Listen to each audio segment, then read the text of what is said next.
olórí burúkú yálà yẹ ló bá mi sanwó fún Gistlover. Àwáyé má ṣe rere ìyá ẹ̀ tí wọ́n ní kíkú oríire kó tó ní kíkú oríire látara gbọmọ tó tara ẹ̀ jáde. Àwáyé má ṣe rere ńgbà táwa ń ṣiṣẹ́ kíni wọ́n ń ṣe. Imagine o fẹ́ ṣe show ìwọ tí yẹ ò ní lárí o lọ ń ṣe show fún ìyá tó ní lárí. Is that not a shame?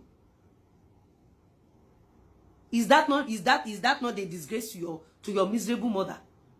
Olórí burúkú àwáyé má ṣe rere bàbá ẹ̀ ṣé kò kí ń ṣe ìtìjú fún ìyá ẹ̀ ò ní lárí o jókòó o ń jọ́ọ̀jì ìyá tó ṣe rere. Àwáyé má ṣe rere olórí burúkú títí ẹ ọmọ Ṣéwù ìwọ tó ní lárí ìwọ tó là ìwọ títí ẹ ti ta ilé ìwé ò lọ iṣẹ́ ọwọ́ ò kọ́ ìwọ ló máa sọ fún mi bí n ṣe máa gbára mi sílẹ̀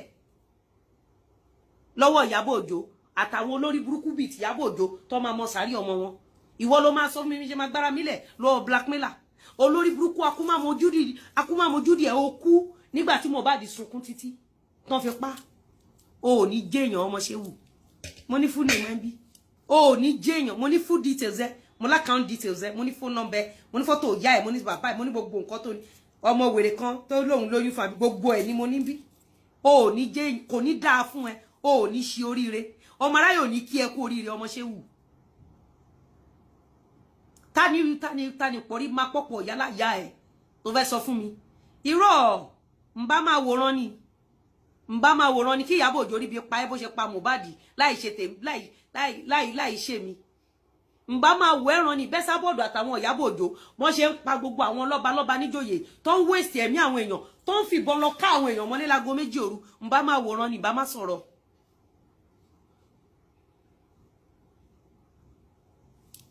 Tráfíkì wo náà wá manimania tráfíkì tó ń wá táwa ń lo kádàrà wọn èwo ló wá fi mí wá tráfíkì tó tó èékánná ẹsẹ̀ mi èwo nu wọn ló fi mí wá tráfíkì tó tó èékánná ajá mi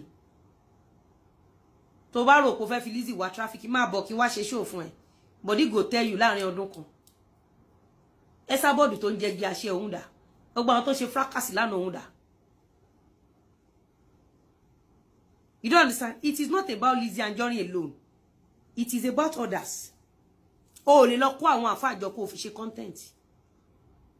So olórí burúkú àwáyé má ṣe rere títí ẹ ló máa sọ fún mi. Àbí? Bí n ṣe máa ṣe ayé mi. O lọ bá ìyá ẹ kó bè lọ́wọ́ ìyá ẹ ìdí tí yẹ ò fi make ẹ. O pé bàbá ẹ jókòó kó bè lọ́wọ́ ẹ ìdí tí bàbá ẹ fi ṣorí burúkú nínú ayé.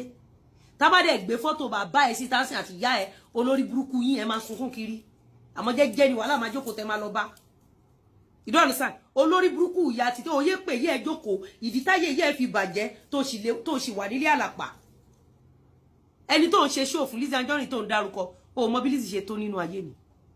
O lè mọ̀ torí ìyá ẹ ti fọ́ lójú, bàbá ẹ ti ṣẹ̀yàn, ìwọ ò dẹ̀ lè jẹ́yàn tó máa fi jáde láyé.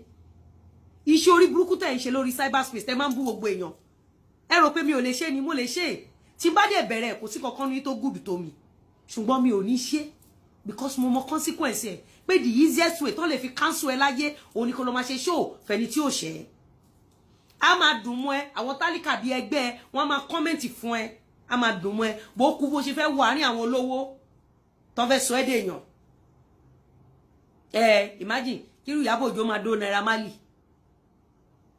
ìwọ ló máa sọ fún mi ẹ máa gbọ́ analysis ẹ sórí ọ̀rọ̀. tó ẹ̀yin èèyàn wa ẹ mà ti gbọ́ àwọn ọ̀rọ̀ yìí tí Lizzy Anjorin tí ó sọ nínú fídíò yìí nípa ọmọ Ṣéwù ẹ mọ̀ wípé wàhálà bíi méjì ó ń lọ láàrin wọn lẹ́nu ọjọ́ mẹ́ta yìí ẹ ti gbọ́ àwọn nǹkan tí ó sọ tó ẹ̀yin èèyàn wa ó dìgbà. tó sọ yìí ọ̀rọ̀ tó sọ yìí